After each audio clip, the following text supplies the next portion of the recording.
Okay, this is a video about an HTC Mozart. Red light on the top left hand corner indicates that it's currently on charge. That's where it spends most of its life. No, that's not strictly true.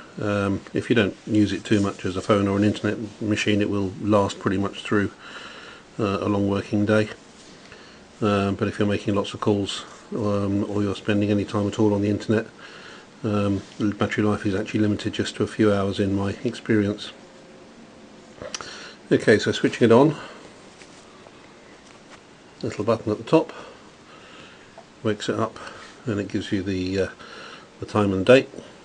Wiping that screen upwards gives you the icons on your home page, which I've organised in the colour green because I don't like the orange it came with.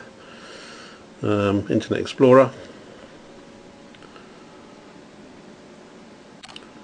Currently I've got a Google page. You can change the Internet Explorer pages by looking at any one you've selected previously, or you can add a new page and it gives you a chance to put a new address in. Press the home key and it takes you back to the front page, which is quite nice. I have a number of different email accounts, all of which I've set up on here, and these collect data live, which is tidy. Back to that page. Try a different email account.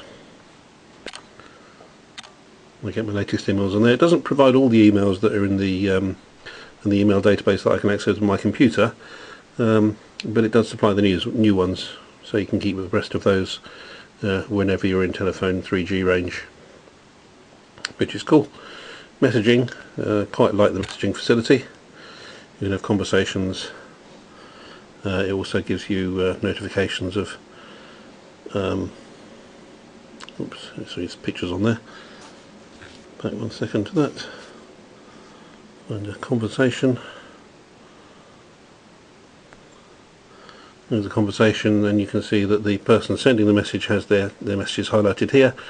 Your messages are highlighted on the other side of the page. So it's quite easy to follow a train of messages, which is actually really nice. Quite like that idea. You can obviously send attachments very easily. You can attach photographs, images, etc.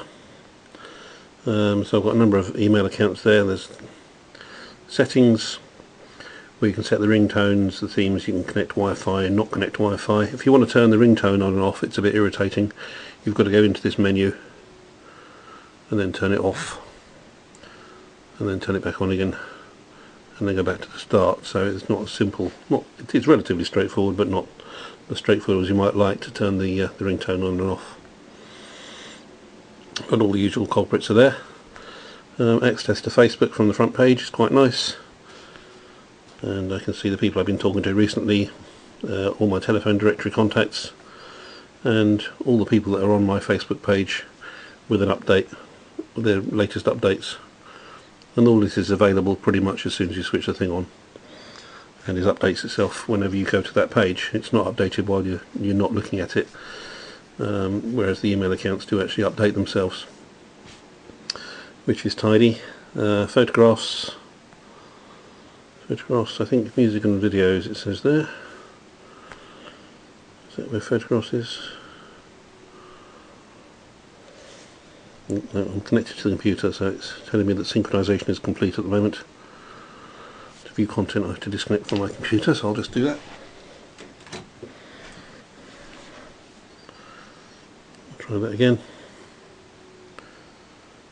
Music, click on music, and you've got artists, albums, songs, playlists, genres. So let's take one of those. Take a comedy and pick one of those. In the village, and it starts playing music. deep in the valley. Pause that, go back to the opening page, all of which is fine. The music quality from the phone isn't fantastic, but it's okay. Pictures. There's another icon. I can look at my photographs. all of my photographs, look at the camera roll, and I can see the pictures that I've taken recently. And somewhere there's a picture, nice picture of a heat pump which I recently installed. So yeah, those facilities are quite nice. As a phone it's not bad. It connects via Bluetooth to other audio devices, connects very easily to Wi-Fi. Slight problem with connecting to some Wi-Fi is the Quick Connect system for the cloud doesn't work and is not currently supported on a Windows 7 phone. And the other thing that's not currently supported, which I really am quite annoyed about, is the Windows iPlayer, sorry, the BBC iPlayer is not supported either. So two of the things that I do most, which is sitting in Wetherspoons trying to connect to the internet and watching things on my BBC iPlayer when I'm working away from home, I can't do on this phone, which is really irritating. So I have to rely on my my Apple iPod, which is in itself a brilliant piece of technology. Whether this is better or worse than the Apple iPhone, I couldn't possibly say. There are some facilities which are quite nice. Oh, you've got calendars and things. Sorry, I pressed that accidentally. Something else I don't like about it is the search engine. On the bottom here you've got the search button, and it comes up with the Bing search engine, which I really hate because it's completely useless in my opinion. Lots of the things I search for just don't exist in Bing, which means you then have to go to Internet Explorer, go to the Google page, and then type things into Google, which takes a little bit longer and is a bit of a nuisance. But once you get the hang of it, it's not too bad. There are other facilities, like for example Maps. That's an email just arrived, it's just telling me. Here's a map at street level. If I go back out, but you can see there one of my email accounts has got a 1 next to it, which means I've got one unread message in that account. It's got a calculator, which is nice. That's nice and clear. That works very well like that. It's got a camera which is okay. I think it's 8 megapixels as far as I remember. You can set alarms. It's also got some Orange stuff on it, which is quite nice. I can actually go into my Orange account and find out quite quickly how much time I've got left, how much I've spent, and all the stuff that's on the front page is also here. Access to YouTube, that's there. So there's lots of stuff you can do with it, and it's relatively straightforward. But there are things about it that are disappointing, particularly the Quick Connect. The fact it doesn't have a compass and you can't use the BBC iPlayer. If I want to go into my Orange account, I just press the Orange. I'm not for a moment suggesting that Orange is the best network or that the Mozart is the best player. And this week we have a picture of a cat. I think it's a cat, or is it a squirrel? I don't know, something. And then it loads up. This is currently loading via my Wi-Fi network. And it will tell me, in theory, how much data I've used, how much I've got left. The data I've used so far, it came with 500 megabytes. It doesn't download pictures automatically from emails, which is nice, so you don't use that much data unless you're a really heavy user. I've used it quite extensively this week, and I've used 26 megabytes of my 500 megabytes allowance. For an average person, that is more than enough, unless you can spend your entire time watching films and videos and downloading stuff. So that's all good. And you can move anything from this list of applications here to the front page, and when they're on the front page you can move them around to put your favourite ones at the top.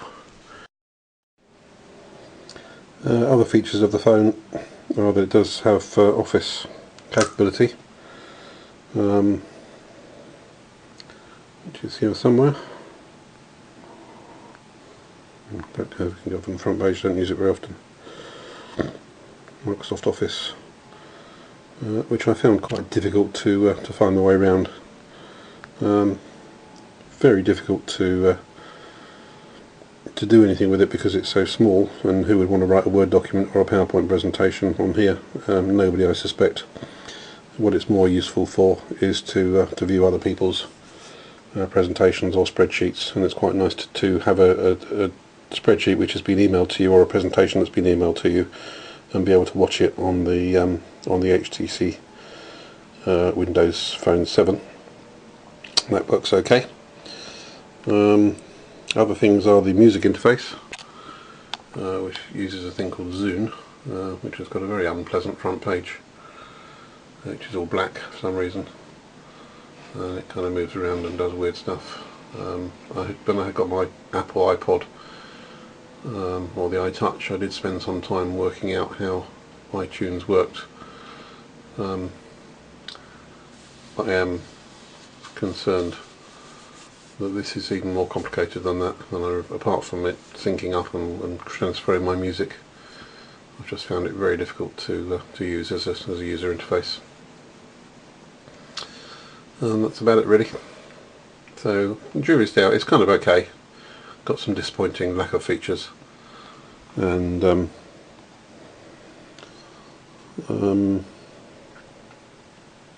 but it works, and it's probably as good as the iPhone, and it will if it had some more apps like the compass and the quick connect to the cloud and the iPlayer, then I'd be absolutely delighted with it. But the lack of applications currently makes it slightly irritating, because I don't have the flexibility that I have. And if I want to do those other things, I've actually got to go out with my well, either a real compass or take my iPod Touch, which rather defeats the object of having a smartphone, where I could have had the iPhone 4. But you know, a lot of the features are much easier to use than the iTouch and the iPhone 4, and it does work. No software glitches to speak of. Occasionally seems to go to sleep, very occasionally, but nothing that's not recoverable, and don't really have any issues with that. It seems like a fine piece of technology. I'm glad I bought the HTC rather than the Samsung equivalent, having had some difficulties with Samsung in the past, which may have been phone specific, but it's got a slightly smaller screen than the Samsung Windows 7 phone, but it's okay, it's good enough, and you can do most things with it.